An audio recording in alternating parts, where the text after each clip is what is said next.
Hello, hello, Minglawa. MITDC official YouTube channel ani video ချစ်ဆိုပါရကျွန်တော်ဒီနေ့မျှဝေပေးမယ့်သင်ခန်းစာကတော့ Adobe Premiere Pro CC 2021ထဲမှာshortcut key ပေါ့နော်20ကိုကျွန်တော်ရှင်းပြပေးတော့မှာဖြစ်ပါတယ်ဒီသင်ခန်းစာဖိုင်ကိုမစတင်ခင်မှာကျွန်တော်တို့ရဲ့ YouTube channel ကို subscribe မလုပ်ရသေးဘူးဆိုရင် subscribe လေးလုပ်ထားပေးဖို့တောင်းဆိုပါတယ်ဒီ YouTube channel ကနေပြီးတော့တင်ပေးနေတဲ့သင်ခန်းစာလေးတွေဟာအကျိုးတစ်စုံတစ်ခုရှိခဲ့မယ်ဆိုရင် like and share လေးဖြင့်အပ်ပေးနိုင်ပါတယ်အားလုံးပဲကျေးဇူးတင်ပါတယ်ကြတာဆိုရင်တော့အခုကျွန်တော်တို့ Adobe Premiere Pro ထဲကိုသွားလိုက်ပါနော် Adobe Premiere Pro ထဲမှာကျွန်တော်တို့သွားလိုက်တဲ့အခါမှာကျတော့ဒီမှာ shortcut key 20ကိုလေးကျွန်တော်ဒီမှာရှာရထားပေးတာပေါ့နော်ပထမဆုံး key က tick key ပါtick key ဆိုတာကြတော့ကျွန်တော် tick key ကိုဘယ်လိုသုံးလဲ tick key ဆိုတာဘာလဲပေါ့နော် tick key ကဘာလဲဆိုတော့ဒီနေရာမှာဒါ screen keyboard ပေါ့နော်keyboard မှာကြည့်လိုက်မယ်ဆိုရင်ဒီလိုပုံစံမျိုးဒီတန်ကြေတာပါတဲ့ဟာလေးပေါ့နော်တချို့ကြတော့ဒီ escape ရဲ့အောက်မှာပါတဲ့ escape နဲ့ဒီ tab key ရဲ့ကြားထဲမှာဒီ tick key ဆိုတာရှိတာပေါ့နော်အဲ့ tick key ကိုကျွန်တော်တို့နှိပ်လိုက်လို့ရှိရင်ဘယ်လိုဖြစ်သွားမလဲဆိုတော့ဒီနေရာလေးမှာ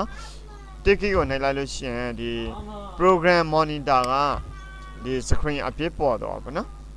screen အပြည့်ပေါ်တော့ပြီးရင်ကျွန်တော်play လို့ရတာပေါ့နော်ဒီလိုပုံစံမျိုးတွေပေါ့ကိုလောက်ထားတဲ့ video editing ပေါ့နော်video editing ကိုသေချာမသေချာပြန်ပြီးတော့စစ်ဆေးမယ်ပေါ့နော်အဲ့လိုပြီးရင်နမူနာလေးတွေကြည့်မယ်ပေါ့နော်အဲ့လိုမျိုးအခါမှာကျွန်တော်တို့ဒီ program monitor ကိုဒီလိုမျိုးမြင်ကွင်းအခြေရှိပြီးတော့ကြည့်မယ်ပေါ့နော်အဲ့ဒါကြတော့ကျွန်တော်မြင်ကွင်းအခြေကိုကြတော့ဒီ tick key နဲ့နေပြီးတော့လုပ်ပေးလို့ရပါတယ်ကြည့်တာဆိုရင်တော့ဒီနေရာမှာ tick key ကိုတည်သွားပြီပေါ့နော်ဒီလိုမျိုးကျွန်တော်တို့ program monitor ကိုဒီမှာဆိုရင်တက်တက်လေးမြင်ရတယ်အဲ့ဒါကို tick key ကိုနှိပ်လိုက်လို့ရှိရင်အခြေဖြစ်သွားတယ်ပြန်ပြီးတော့ tick key ကိုနှိပ်လိုက်တဲ့အခါမှာကြာတော့သူကအသေးဖြစ်သွားတယ် tick key အကြီးလုံးမယ် keyboard ပေါ် tick key ကိုနှိပ်တယ်အသေးလုံးတယ်အကြီးလုံးမယ်အသေးလုံးမယ်ပေါ့နော်ကြည့်တာဆိုရင်တော့အခုဒါ tick key ကိုနားလည်ပြီလို့ထင်ပါတယ်နောက်ထပ် key တစ်ခုကကြတော့ Ctrl+N ပါ Ctrl+N ဆိုတာ sequence အသေးယူတာပေါ့နော်ဥပမာကျွန်တော်တို့ရဲ့ project အသေးတစ်ခုယူမယ်ဆိုရင် Ctrl+N နှိပ်လိုက်လို့ရှိရင် sequence ဘောက်လေးတစ်ခုထပ်ကြလာမယ်အဲ့ဒီထဲကကျွန်တော်တို့ sequence အသေးတစ်ခုယူမယ်အဲ့ sequence ကိုနာမည်လေးတွေပေးလို့ရတယ်မိမိစကြိုက်ပေါ့နော်ဘာ sequence လို့နာမည်ပေးမလဲ sequence 2 sequence 1 sequence 2ပေါ့နော် okay ဒါဆိုရင် sequence အသေးတစ်ခုရလာတာပေါ့နော်ဒါဆိုရင် number 2ကိုလည်းနားလည်ပြီလို့ထင်ပါတယ် Ctrl+N ဆို sequence အသေးတစ်ခုယူတာပေါ့နော်ပြီးရင် spacebar ကကြတော့ဘာတုံးဆိုတော့ကျွန်တော်တို့ဒီ spacebar ကိုပုတ်လိုက်လို့ရှိရင် play ကြည့်တဲ့အခါမှာကြတော့ကျွန်တော်ဒီ play လို့ရတယ်ပြီးရင်ပြန် play လို့ရတယ်stop လုပ်လို့ရတယ် play လို့ရတယ်နော်stop လို့ရတယ် play လို့ရတယ် play မယ်ဆိုရင်တော့ကြည့်တာဆိုရင်အခုကျွန်တော်တို့ဒီspacebar ပေါ့နော် spacebar နံပါတ်3ခုမြောက်က shortcut key နံပါတ်3ခုမြောက် spacebar ရဲ့အလုပ်က2ခုလုပ်ပေးတယ်သူက play လို့ရတယ် stop လုပ်လို့ရတယ်ဒီ video ကိုကျွန်တော်နမူနာကြည့်မယ်ဆိုရင် play လို့ရတယ်နှိပ်လိုက်လို့ရှိရင်ပြီးရင်ပြန်နှိပ်တဲ့အခါမှာ stop ဖြစ်သွားတယ်သူကအလုံး2ခုကိုလုပ်ပေးတယ် play တာရယ် stop တာရယ်ပေါ့နော်အဲ့လိုမျိုးအလုံး2ခုကိုလုပ်ပေးတယ် number 4 ကြတော့ J ပါ J နော်ကဲဒါဆိုရင်တော့ J တခါတည်းရှင်းပြမယ် number 4 J number 5 က K number 6 က L ပေါ့နော် JKL အရင်အသုံးဝင်ပါတယ် JKL ကတော့ဘယ်လိုမျိုးလဲဆိုရင်ကျွန်တော်တို့J ကိုနှိပ်လိုက်မယ် J ကိုနှိပ်လိုက်တဲ့အခါကျတော့နောက်ပြန်ဆုပ်တာပေါ့နော်ဒီဟာလေးကိုကြည့်လိုက်ပေါ့နော် J ကိုနှိပ်လိုက်တဲ့အခါမှာကျတော့နောက်ပြန်ဆုပ်တယ်ပြီး L ကိုနှိပ်မယ်ပေါ့နော် L ကိုနှိပ်လိုက်တဲ့အခါကျတော့ရှေ့ကိုသွားမယ်အရင်အသုံးဝင်တဲ့ key လေးတွေဖြစ်ပါတယ်ကျတော့ရှေ့ကိုသွားတယ် J ကျတော့နောက်ပြန်ဆုပ်တယ်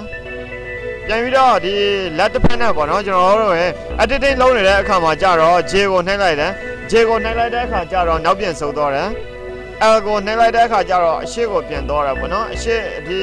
play head ကိုကြည့်ထားပေါ့နော် K ကိုနှိပ်လိုက်တဲ့အခါကျတော့သူက stop ပေးတယ် stop ပြီးတော့ကျွန်တော်ပြင်ကျင်တဲ့ဟာလေးတွေကိုထပ်ပြင်မယ် ပြီးတော့နောက်ပြန်စုပ်စရာရှိတယ်ဆိုရင်တော့ J ပါ J ဒီ screen keyboard ရဲ့တင်ငယ်သားကိုကြည့်ထားပါ J ဆိုတာနောက်ပြန်စုပ်တဲ့ပုံစံမျိုး J ပေါ့နော်J နောက်ပြန်စုပ်မယ် S ဆိုတာရှေ့ကိုတော့မယ် K ဆိုတာ stop မယ်ပေါ့နော် stop JKL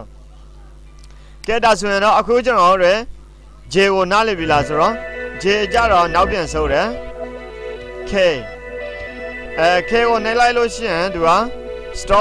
stop လုပ်ပေးတာပေါ့နော် J K L ကြတော့ရှေ့ကိုတော့တယ်forward ပေါ့နော် forward ကဲဒါဆိုရင်တော့သူ့ကိုနားလည်အောင်ကျွန်တော်ရေးပြပေးမယ် J ဆိုတာJ ဆိုတာကြတော့ backward ပေါ့နော် BACKWARD backward J K ကြတော့stop STOP stop နော် L ကြတော့forward FORWARD forward ကဲဒါဆိုရင် backward J K stop L forward ဖြစ်ပါတယ် spacebar ဆိုတာကြတော့ကျွန်တော်တို့spacebar ကြတော့ play and stop PLAY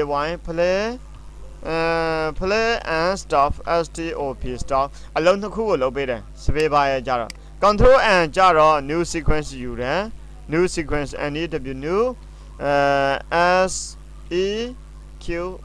SEQUENC sequence ပေါ့နော်Tiki ကြတော့ Tiki ရဲ့အလောက်ကကြတော့monitor ကိုcomputer အပြည့်ကြည့်တာပေါ့နော် full monitor ပေါ့နော် full screen ကြည့်တာပေါ့နော် SCREN screen full screen အပြည့်ကြည့်တာပေါ့နော် save လုပ်ပါမယ်ပြီးရင် sheet 5ကိုလေ့လာပေးရမှာဖြစ်ပါတယ် sheet 5ကြတော့ဘာတုံးဆိုတော့ကျွန်တော်တို့ sheet 5ကိုနှိပ်လိုက်တဲ့အခါကြတော့ sheet ရဲ့ number 5ရဲ့ sheet 5ကိုနှိပ်လိုက်တဲ့အခါကြတော့ effect control ထဲကိုရောက်သွားတယ်ဒါ sheet 5ရဲ့အလောက်ကကြတော့ effect control EFFECT effect CONTROL control ပေါ့နော် effect control ရပြီ effect control ကိုတော့မယ်ဆိုရင် sheet 5ကိုနှိပ်ပါနောက်ထပ်တစ်ခုက shift 7ကြတော့ဒီမှာကြည့်မယ်နမူနာလေးကြည့်မယ် shift ရဲ့7ရဲ့နေလိုက်တဲ့အခါကြတော့ effect ကိုရောက်တော့တယ်ပေါ့နော် effect panel ကိုတော့မယ်ပေါ့နော် effect panel ကိုတော့မယ်ဆိုရင်တော့ shift 7ကိုနှိပ်ပေးရမှာဖြစ်ပါတယ် EFFECT effect panel PANER panel effect panel shift 8ကိုနှိပ်လိုက်တဲ့အခါကြတော့ကျွန်တော်တို့ဒီမှာလက်တွေ့လုပ်ကြည့်အောင် shift 8ကိုနှိပ်လိုက်တဲ့အခါကျတော့ media browser အရင်အသုံးများပါတယ်အရင်အသုံးဝင်ပါတယ်ကျွန်တော်တို့ timeline ထဲကိုဒီ media browser ကနေပြီးတော့တခါတည်းတန်းထည့်လို့ရပါတယ်ဒါ media browser ကြတော့ shift 8 media browser MEDIA media BROWSER media browser shift 2ပြီးရင်ကျွန်တော် shift 2ကိုလေ့လာအောင်မှာဖြစ်ပါတယ် shift 2ဆိုတာဘာလို့လဲ number 10 shift 2ဆိုတာကြတော့လက်တွေ့လုပ်ကြည့်အောင်shift ရဲ့2ရဲ့ကြတော့ source click ပါ source click ကိုကျွန်တော်တို့ source click ကဘယ်နေရာတွေမှာလုပ်လဲ double click နှိပ်လိုက်လို့ရှိရင်ဒါ source click ပဲเนาะဒီပါဒါကြတော့ source click ရဲ့အလုပ်ဖြစ်ပါတယ်ကဲဒါဆိုရင်ကျွန်တော်တို့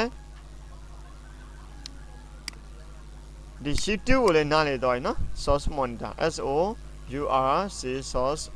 MONITOR monitor source monitor နောက်ထပ်တစ်ခုက Ctrl+R ပါ Ctrl+R Photoshop အသုံးပြုတဲ့လူတွေက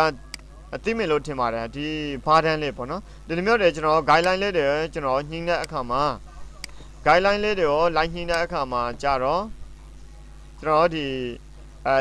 Ctrl+R ကိုနှိပ်ပေးဖို့လိုတာပေါ့နော်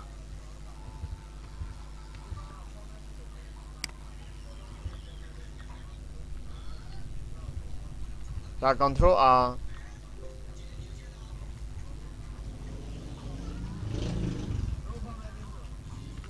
cái đó rồi nó Ctrl R của nó là bị lỗi thêm mà đấy Ctrl R vậy bọn nó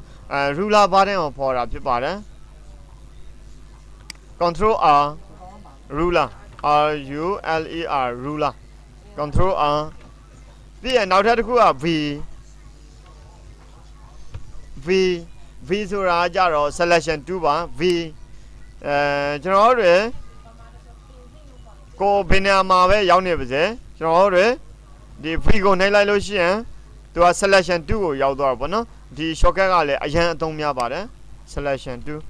S E L E C T I O N selection 2 selection 2နောက်တစ်ခုက R ဆိုတာ refresh 2 R ကဘယ်နေရာမှာအသုံးပြုလဲဆိုတော့ဒီနေရာမှာ shortcut key လေးပေါ့နော်ဒီ R ကိုနှိပ်လိုက်လို့ရှိရင် refresh 2ကိုရောက်တော့မယ် R အရင်အသုံးများပါတယ် R refresh 2 R ဆိုရင်ဒီနေရာ R ကိုနှိပ်လိုက်တာနဲ့ refresh 2ကိုရောက်တော့တယ် refresh 2ကဘယ်နေရာတွေမှာအသုံးပြုလဲဆိုတော့ကျွန်တော်တို့နမူနာလေးကြည့်ကြည့်မယ်ကျွန်တော်ဒီဗီဒီယိုကလေးတစ်ခုကို slow motion လေးတွေလုပ်တဲ့အခါမှာကြတော့ refresh 2နဲ့နေပြီးတော့အလုပ်လုပ်တယ်အရင်ကိုနှေးသွားတယ်နည်းနည်းလေးနှေးရုံပဲဆိုရင်ဒီလိုပုံစံမျိုးပေါ့နော်refresh 2ကကျွန်တော် slow motion လုပ်တဲ့အခါမှာကြတော့အရင်မြန်ဆန်ပါတယ်ကြက်တာဆိုရင် refresh 2 slow motion ကြက်တာဆိုရင်နောက်ထပ်တစ်ခုက T ပါ shortcut key က T ကြတော့ကျွန်တော်ရဲ့ keyboard ပေါ်မှာ T ကိုနှိပ်လိုက်တဲ့အခါကြတော့ဒီtype 2ကိုရောက်တော့တယ်စာတွေပါတယ်ရိုက်မယ်ပေါ့နော် T စာရိုက်မယ် MITDC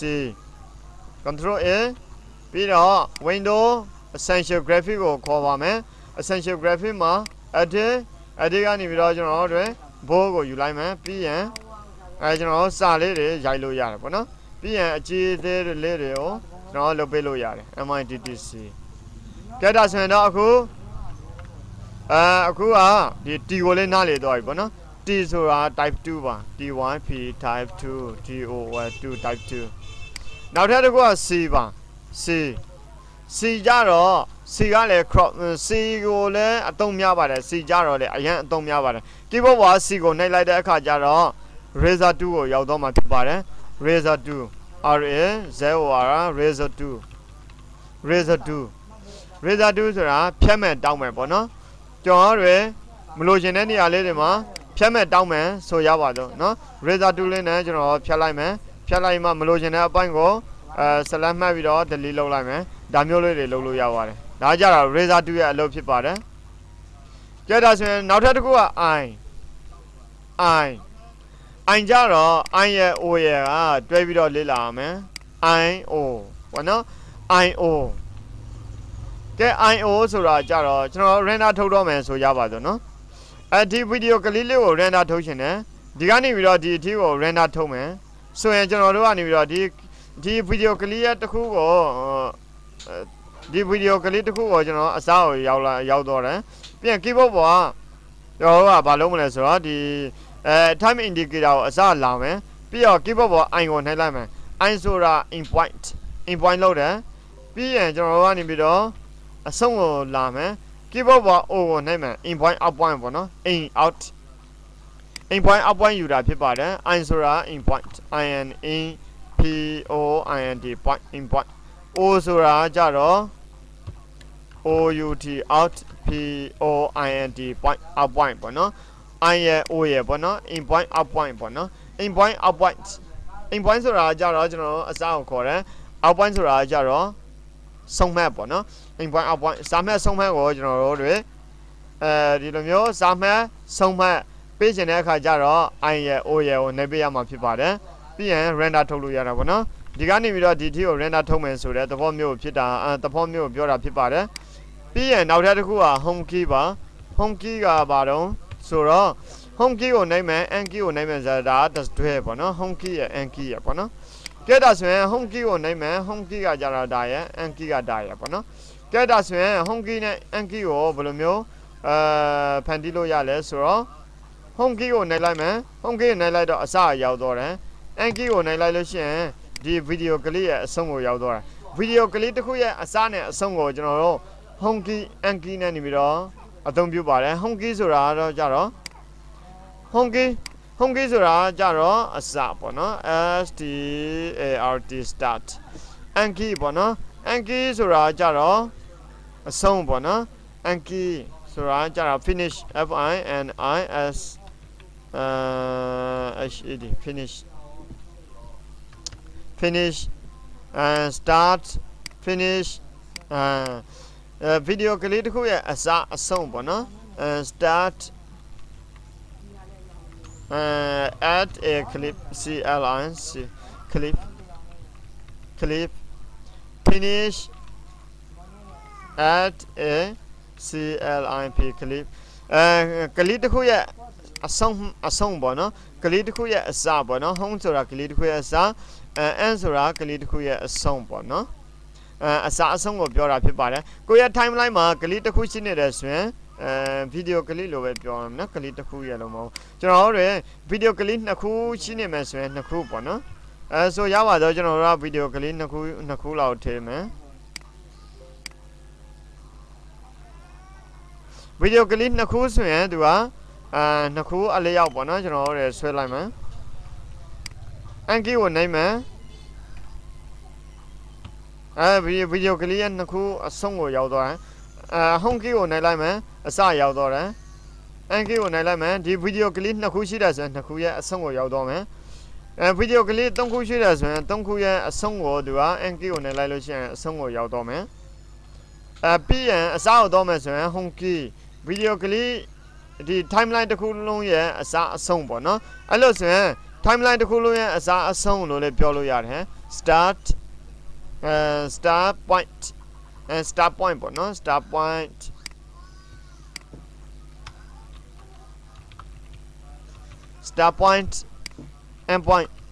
end point start point finish point ပေါ့နော် finish